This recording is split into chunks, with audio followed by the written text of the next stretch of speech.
La journée internationale de la femme rurale a été célébrée ce mardi 15 octobre 2024 dans le monde entier. L'Union des groupements des femmes rurales du Togo, UGFRTO, a encore respecté la tradition cette année en célébrant de la plus belle des manières cette fête qui valorise les femmes rurales. C'est dans la liesse que les femmes rurales de Kpeli ont célébré la journée des femmes rurales à Adita, chef-lieu de la préfecture de Kpeli, à travers une caravane qui a sillonné les grandes artères de la ville d'Adita et qui a chuté à l'auditorium où s'est déroulée la cérémonie de célébration de la journée des femmes rurales de la préfecture de Kpeli. Placée sur le thème « Valoriser les actrices essentielles du développement agricole », la journée de la femme rurale offre l'occasion de célébrer et de reconnaître le rôle essentiel des femmes rurales dans l'agriculture et la sécurité alimentaire. Plusieurs invités de marque ont honoré de leur présence cette cérémonie, notamment le représentant de Madame le préfet de Kpeli, le représentant des maires des communes de Kpeli 1 et 2, le représentant de la Fédération italienne des banques du crédit coopératif italien Federcas, les forces de l'ordre et de la sécurité. Plusieurs discours et plaidoyers ont marqué cette journée où les différents intervenants sont revenus sur l'historique et l'importance de cette fête. Le représentant de Federcas, M. Fabrizio Giovanelli, en prenant la parole, a remercié l'UGFRTO pour l'invitation et transmis les salutations de Federcas à toute l'assistance. D'abord, je vous remercie pour l'invitation et j'apporte les salutations de Federcas, de le directeur général de Federcas, Sergio Gatti, tous les collègues. Et je suis très heureux d'être ici. Toutes les fois que je viens, je pense à une phrase d'un philosophe français qui disait que la meilleure façon de réaliser les rêves est de se réveiller. Vous êtes d'accord? Et elle mérite d'essayer de rechercher, de réaliser le rêve.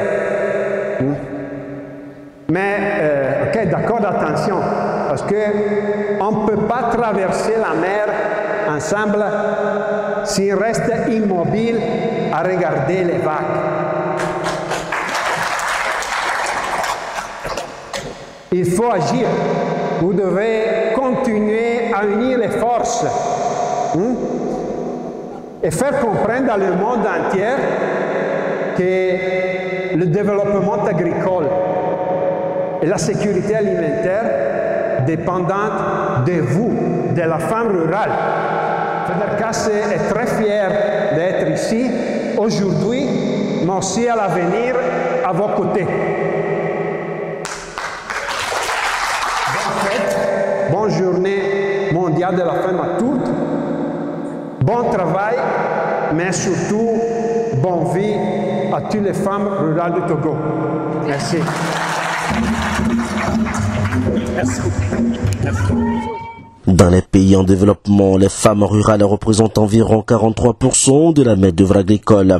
Elles produisent, transforment et préparent la plupart des aliments qui sont disponibles, ce qui signifie que la responsabilité en matière de sécurité alimentaire leur incombe particulièrement. Dans le but de valoriser ces femmes et de les rendre financièrement autonomes, la présidente de l'UGFRTO a mis en place des groupements d'épargne de crédit GEC dotés de caisses métalliques à 3 clés. Nous sommes chez Caisse Lologno ici. Ce sont 25 femmes. Elles cotisent et elles donnent des petits prêts. Elles gèrent ça entre eux. Comment ça se passe? Premièrement, nous avons, c'est la caisse ça. Il y a 25 carnets dedans. Il y a tampons et puis encreurs. Et certains cahiers, bic, calculatrice. Avant, on a commencé avec 50 francs pour solidarité. Solidarité, ça sert à quoi? Ça sert, on cotise ça si on a besoin de cahiers, bic ou bien quelque chose. Si quelqu'un est malade, on prélève dedans pour la soutenir. Après solidarité, on commence avec les tampons. Vous voyez, c'est notre tampon ça.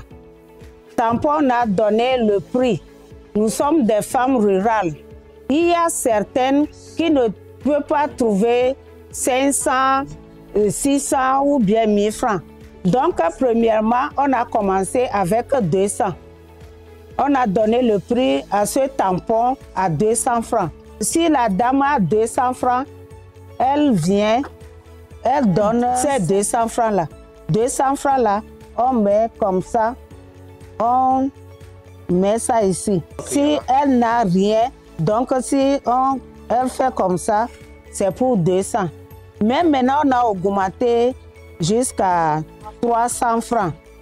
Cela veut dire qu'avant, ce qu'on était, on a changé. Il y a certains qui ont commencé par monter. On commence avec 300. Si elle a 300, on lui fait comme ça, c'est un tampon ça. Si la personne a 600, on met 2 tampons, ici, ici. Si elle donne 300, si on fait un tampon, on est obligé de mettre les croix ici. Il ne faut pas que la personne va dire que non, le jour là, j'ai fait 5 tampons. Ça prouve en même temps que le jour là, elle a fait 2 tampons. Des fois, il y a certaines qui vont jusqu'à 5 tampons. Vous voyez ici, normalement, on doit mettre les croix ici. Ça fait les 5 ça. 1, 2, 3, 4, 5. Donc, ici, il y a 3. 2, 3. Les 2 là, elle n'a pas acheté. C'est pour que ça soit clair, c'est pourquoi on met les croix. La personne ne peut pas dépasser les 1500 là. Pourquoi? Parce que il y a certaines qui ne peuvent pas trouver jusqu'à 1500. Donc, elle fait 2 tampons ou bien 3 tampons. Aider la personne aussi, qu'elle soit à l'aise. Ou le jour là qu'on va casser les choses, lui va prendre peut-être 20 000, peut-être 10 000. Mais certains ont cotisé jusqu'à 75 000, 80 000.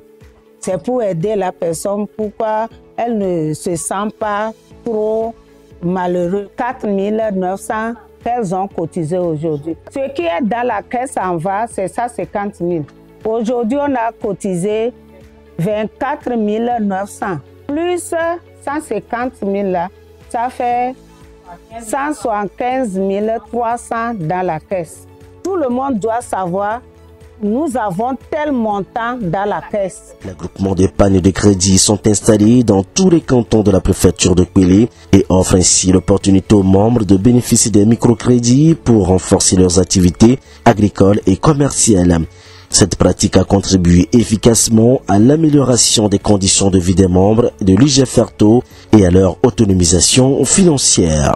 Rappelons que la Fédération italienne des banques du crédit coopératif a appuyé en novembre 2021 l'UGFRTO avec un fonds de garantie de 5 millions de francs CFA déposé à la FESCAV afin de permettre aux femmes rurales de l'UGFRTO de bénéficier des crédits pour développer leurs activités génératrices de revenus.